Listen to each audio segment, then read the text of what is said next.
भारत माता की, भगवान बलराम की, नर्मदा मैया की।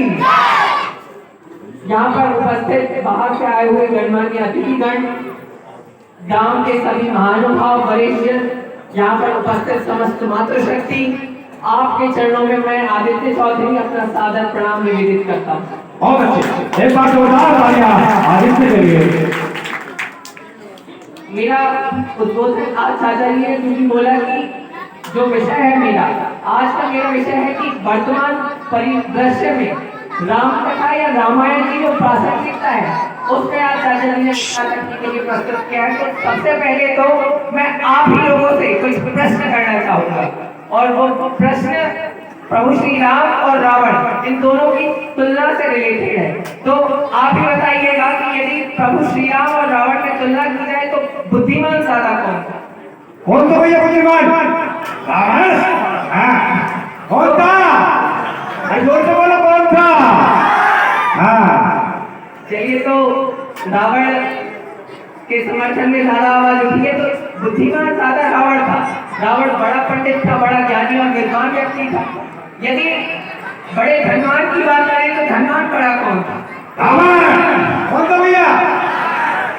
प्रभु श्री राम घास फूस की कुटिया में अपना जीवन व्यतीत करने वाले और दूसरी तरफ स्वर्णिम नगरी लंका का अधिपति रावण। यदि हम बात करें कि बलवान बड़ा कौन था तो वह भी रावण ही बलवान बड़ा था।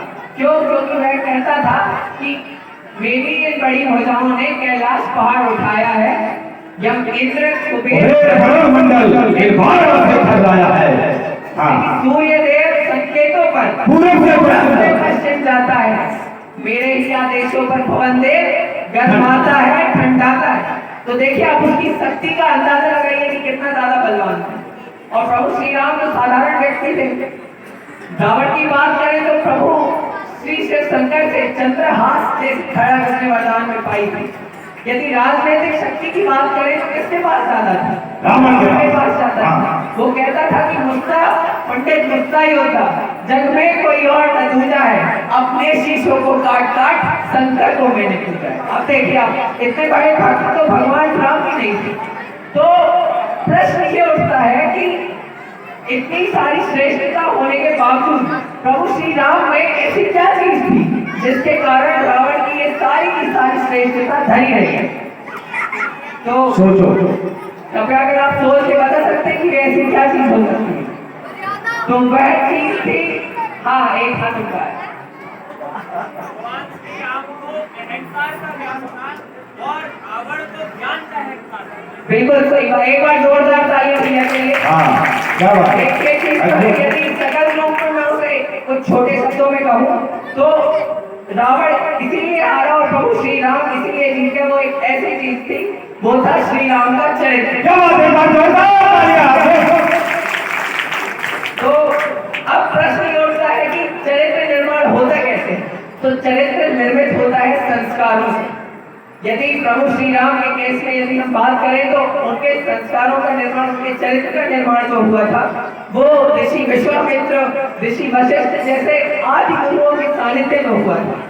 परंतु आज के परिवेश में हम बात करें तो गुरु विश्वामित्र और गुरु वशिष्ठ तो आज मिलने से रहे। तो आज संस्कार कहाँ से पाया जाए, प्रश्न ये उठता है। माता पिता अपने बच्चों को आजकल कॉन्वेंट स्कूल में ज्यादा भेजते हैं।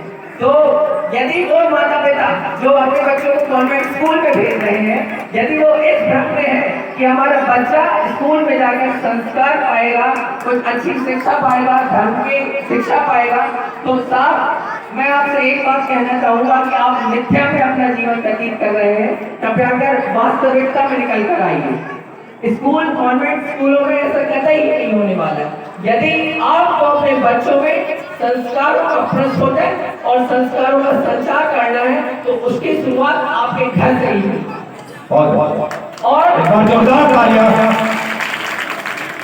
और संस्कारों का प्रस्फुटन किस प्रकार किया जाए तो राम कथा या रामचरितमानस के अन्य मुझे ऐसा कोई ग्रंथ प्रतीत नहीं होता जो शुरुआत में जो इतना सरल और सहज है। गोस्वामी तुलसीदास जी ने भगवान श्री राम का चरित्र उसमें इस प्रकार वर्णित किया है कि बाकी साहित्यकारों ने भी उसका वर्णन किया है किंतु जितनी लोकप्रियता श्री रामचरितमानस ने पाई है, किंचित ही किसी साहित्यकार को इतनी ख्याति प्राप्त हुई। बहुत बढ़िया, अद्भुत। मेरा यहाँ पर बैठी समस्त माताओं बहनों से और उन सभी महानुभावों से जिनके बाल बच्चे, आपसे मेरा केवल अनुरोध है, विनम्र निवेदन है कि आप दिन में रोज श्री रामचरितमानस का पठन पाठन अपने बच्चों को अवश्य कराएं। और मैं ये केवल भाषण के रूप में नहीं कह रहा हूँ, सबसे पहले इस चीज को अपने जीवन में लागू किया है, उसके बाद आप लोगों से ये बात कहें। बहुत बढ़िया। लॉकडाउन के समय में, कोरोना के उस भीषण भयावह समय में हम लोग जब अपना समय यूं ही निकाल रहे थे, तब आदरणीय चाचा जी श्री दर्शन सिंह चौधरी जी ने हम घरों के बच्चों को ही बुलाया और उस समय उन्होंने रामचरितमानस का पठन पाठन। बहुत बढ़िया, जोरदार तालियां। वास्तव में उस समय का भी जो सदुपयोग हुआ है वह आपके बीच में निकल कर आ रहा है कि जब पूरी दुनिया लॉकडाउन में बंद थी, उस समय कहीं पर आराधना चल रही थी और साधना चल रही थी रामचरितमानस की। वास्तव में उस समय हम लोगों ने जो रामचरितमानस को पढ़ा है, वह केवल पुण्य अर्जित करने के लिए नहीं पढ़ा है, जैसा कि हम ये जनरली हम करते रहते हैं कि पुण्य पाने के लिए या उस लोक में हमारा उद्धार हो जाए, इसलिए रामचरितमानस का। जबकि चाचा जी ने इस प्रकार हमें उसका पठन पाठन और अध्ययन कराया कि हम उस रामचरितमानस के एक शब्द का, एक चौपाई का, एक दोहे का हम खुद से अर्थ निकाल पा रहे थे और केवल अर्थ नहीं निकाल पा रहे थे। चाचा जी ने हमें यह बताया कि रामचरितमानस